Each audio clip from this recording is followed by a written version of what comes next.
विद्यार्थी मित्रांनो, तुमच्या वर्गामध्ये हे उपस्थिती पत्रक लागलेलं आहे, याचा तुम्ही कसा वापर करता?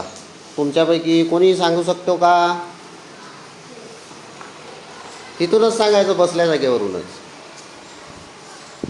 तो उपस्थिती पत्रक अशा प्रकारचा बनवला आहे की जो मुलगा किंवा मुलगी शाळेत येईल सर्वात पहिले, तो वर्गात त्या पहिल्या क्रमांकावर